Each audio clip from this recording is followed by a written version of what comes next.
guys, what's up? Okay, so for this video I'm gonna go over my settings. I know it's one of those highly requested videos amongst a lot of you viewers. Keep in mind these settings are based on how I like to play. Depending on the situation, I go more for an aggressive role, so I tune those settings based off on that. This video was requested by Carl. Hopefully I pronounced that well. But yeah, he's the one who requested it, so I put it together for him as well as others who are watching this video. Keep in mind, these settings apply to both multiplayer and battle royale. Also, later down the line, I'm gonna include some tips for battle royale.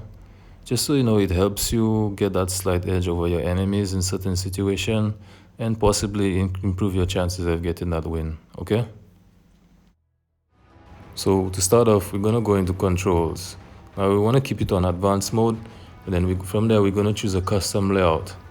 So basically for your customized weapons, all of them you wanna have it set to hip fire, except for sniper. Now reason being for hip fire, certain situations you may not expect an enemy to just pop up right in front of you, and if you end up aiming down your sight, when the enemy is just a few feet in front of you, that'll just mess up your aim, and you're looking for reasons to get yourself killed easy. So when an enemy just pops up right in front of you, it's best to just hip fire them as much as possible.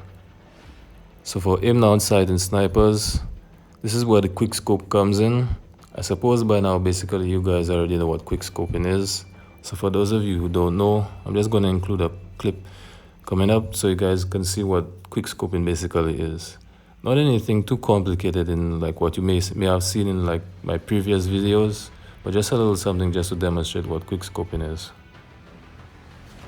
So as you can see, your fire button acts as your aim down sight, and once you release it, it fires the weapon.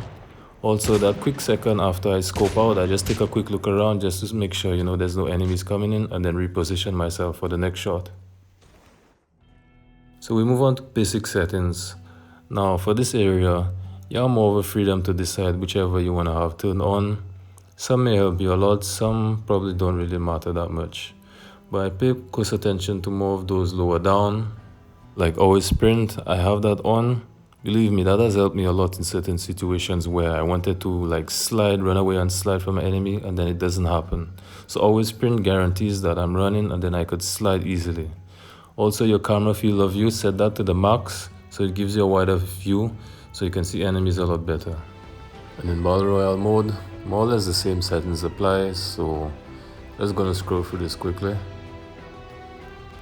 But of course, you could always pause the video and transfer those settings to your device and then try it out for yourself so you guys can see how it is. For the more interesting part, we're gonna look at sensitivity. Now I know a lot of pro players from the start always recommended fixed speed, and then look at them now, they're switching back to speed acceleration. For me, from the start of all of this, I've been always using speed acceleration. Now, believe me or whatnot, the settings you see right now, these are all default based on the high sensitivity option. Because for me, when this game first came out, all the testing and whatnot they did, these settings are more or less recommended by whoever developed it and whatnot. So I'm trusting in what they said. The only thing I really modified was the speed acceleration. I just fine-tuned it a little bit just so it complements the high sensitivity settings. But this is just half of the equation. The rest of it is you need to make a lot of good plays, have good game sense, and then overall just combine everything together and then you should be alright.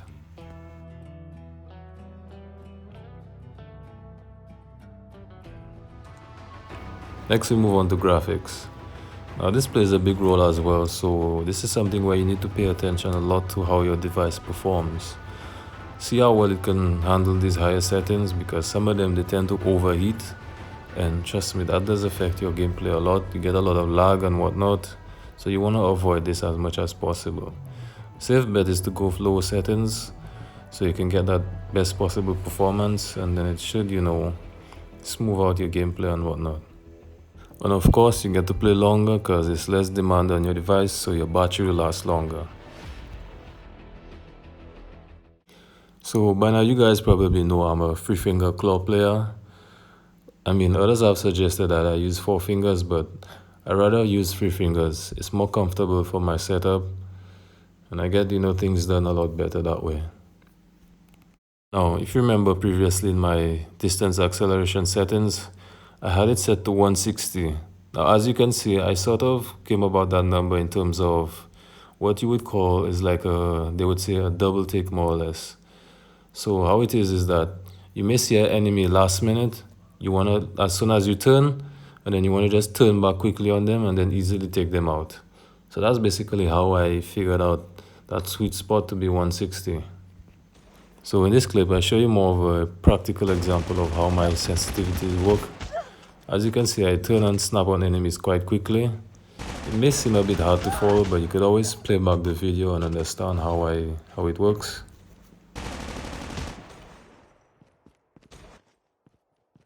Welcome to Battle Royale. The match is about to start.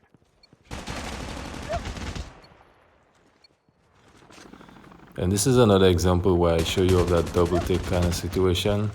See how I like to snap around and whatnot, do those 180s, 90s, and then snap onto my enemies. Just helps with that reaction. Once you have good reaction with that, then it makes it easier for you to take out enemies who sneak up behind you. Now, next I want to talk about is having free movement as much as possible. You want to be able to just slide around areas, picking up items as much as possible.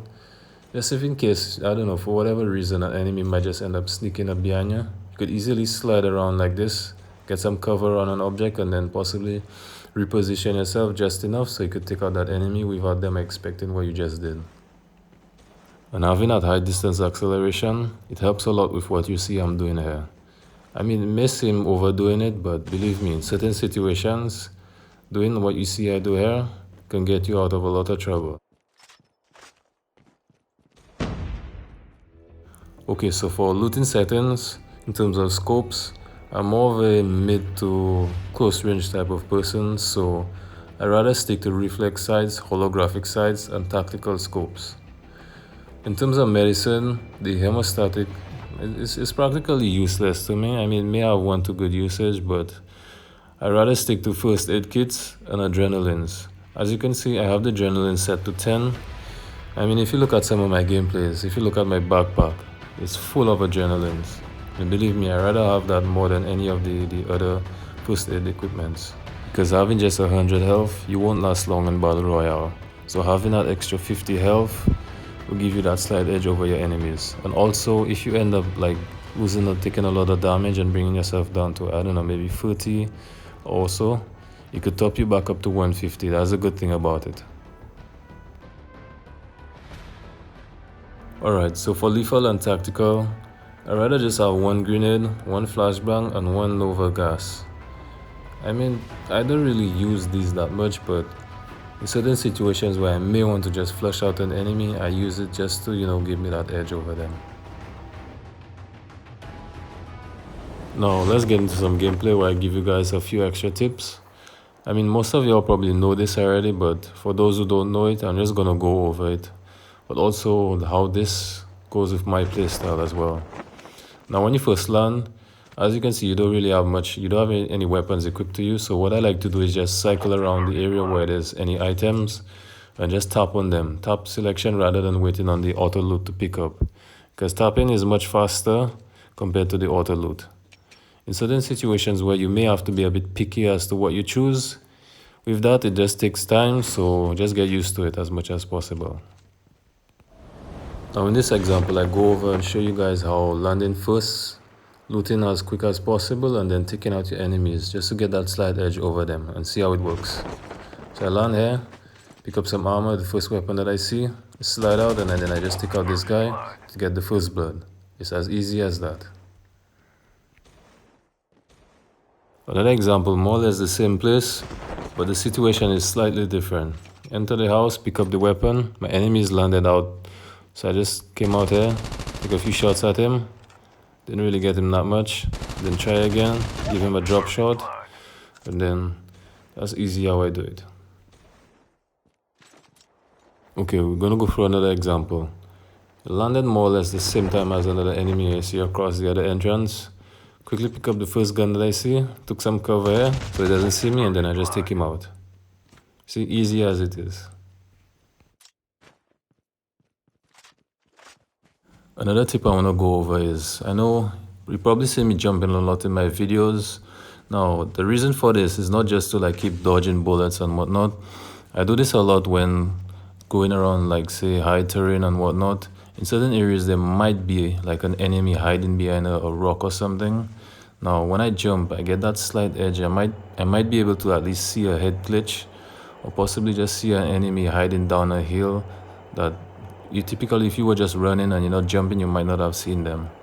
Also, you could just probably like tilt your camera angles as well, play around with that, and then might just be surprised. So, go ahead and try it out for yourselves and see what happens. So check that out. I did a little jump there. So it gave me that slight advantage where I could have seen over the hill, was able to see my enemy and then just easily take them out. Skill chip ready for upgrade. So check this out again. As you can see right there, I just tilted my camera angle down slightly, started jumping, so it gives me that slight edge as well. So I knew there was a guy around, and then just used my ninja to possibly maybe confuse him. Didn't work that well, but at least I got the kill from that. Alright, so my next tip for you guys is, whenever your ammo is finished, you can just switch to your second gun. I mean, I even seen pro players not doing this, and I wonder why.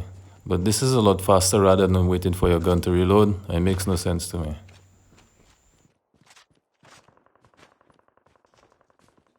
Okay, so here's another example for what I just explained.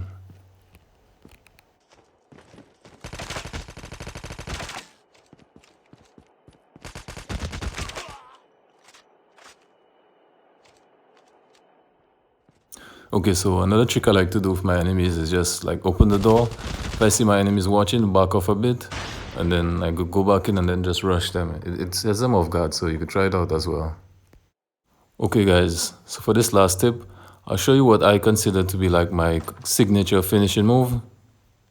Keep in mind you need dead silence with your ninja, as well as a gold quick draw to achieve this. The safe zone is collapsing.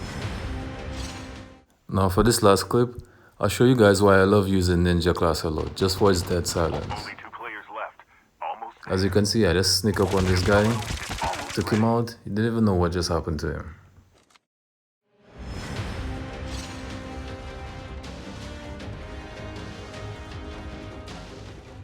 Alright guys, so that's the end of the video. Hopefully y'all understood as much as possible to what I explained. Of course, you could always comment down below letting me know what certain sections you didn't understand, and I could follow up with that on the next video and whatnot. I mean, I see this as a series. Further along the way, as I post certain videos, anything you want, me to clarify and whatnot, I could just follow up with some videos, and then let's see how it goes from there. So, thank you guys for watching, and I'll see you guys in the next one.